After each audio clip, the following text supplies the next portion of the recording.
હવે વાત શ્વાનના જીવલેણ હુમલાની।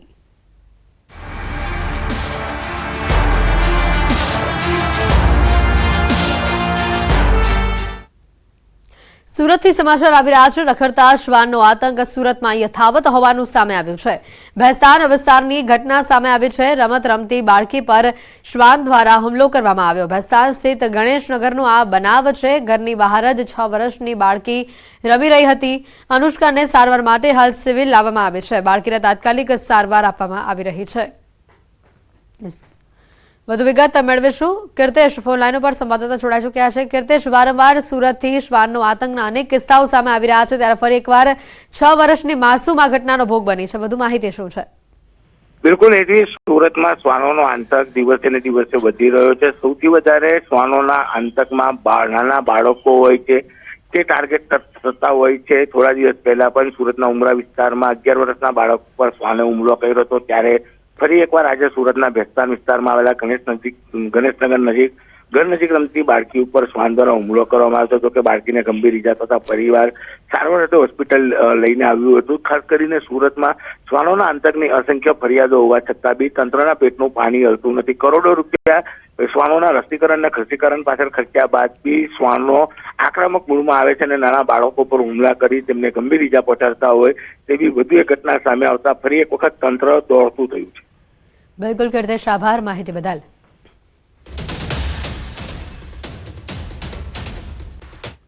તો સુરતના ઉધનામાં ગમખ્વાર અકસ્માત થયો હોવાની ઘટના સામે આવી છે। અકસ્માતમાં 3 યુવકો ઘાયલ થયા હોવાની માહિતી છે।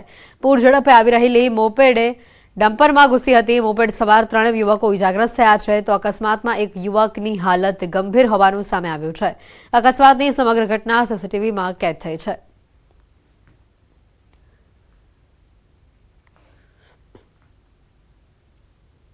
તો આ તરફ અમદાવાદના ચમનપુરામાં અસામાજિક તત્વોનો આતંક સામે આવ્યો છે। રામચંદ્ર કોલોનીમાં તોડફોડ કરી હોવાની ઘટના છે।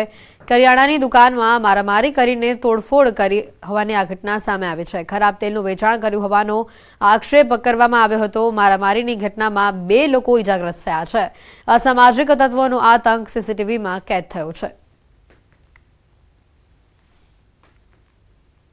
અમદાવાદમાં અસામાજિક તત્વો બેફામ બન્યા હોય તેવી ઘટના સામે આવી રહી છે। વિરાટનગરમાં કારના કાચ તોડ્યા હોવાની ઘટના છે। નારાયણનગર સોસાયટીમાં લુખ્ખા તત્વોનો આતંક સામે આવ્યો છે।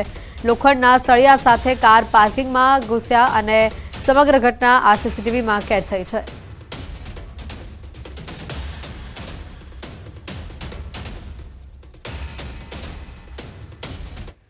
નજર હટી તો દુર્ઘટના ઘટી। કંઈક આવું જ અમદાવાદના એક વેપારી સાથે બન્યું છે।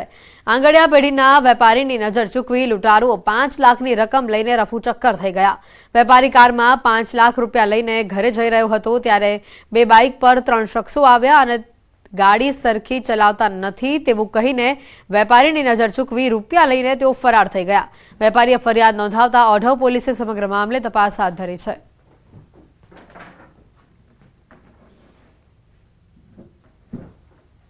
વધુ સમાચાર ભાવનગરથી। ફેક્ટરીમાં બ્લાસ્ટની ઘટના સામે આવી છે। આ ઘટનામાં 2 લોકોના મોત થયા હોવાની માહિતી છે, તો સાથે અન્ય 3 લોકો ઘાયલ થયા છે, જ્યારે એકનું સ્થળ પર જ અને એક કામદારનું સારવારમાં મોત થયું હોવાની માહિતી છે। હાલમાં 3 કામદારો સારવાર હેઠળ હોવાની વિગત છે।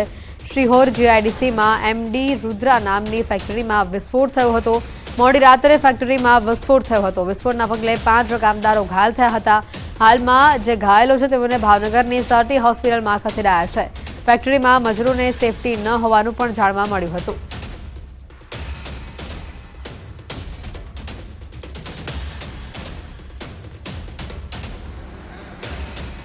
હા, એટલે એના માટેની અત્યારે તપાસ ચાલુ છે અને એમાં તપાસમાં એવું કંઈ ધ્યાનમાં આવશે તો એ આગળ એ મુજબ એનું રિપોર્ટિંગ આવે પછી એના ઉપર રિપોર્ટ જોવામાં આવશે અને એમાં જો એ લોકોને કંઈ લેક ઓફ હશે એનું કંઈક એમની જે કંઈ સેફટીને જે કંઈ ધારાધોરણ મુજબ નહીં કર્યું હોય તો એના માટેનું આગળ કાર્યવાહી કરવામાં આવશે। સિહોર તાલુકામાં આવેલી જે રોલિંગ મિલની ફેક્ટરી છે રુદ્રા ઇન્ફ્રા, તેમાં ગઈકાલે એક ઘટના બની છે। ઘટનામાં મજદૂરો છે તે ઇજાગ્રસ્ત થયા હતા।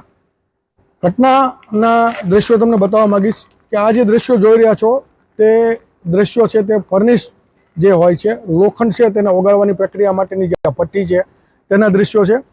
અને આ ઘટનામાં 4 વ્યક્તિઓ છે તે ગઈકાલે મોડી રાત્રે ઇજાગ્રસ્ત થયા હતા.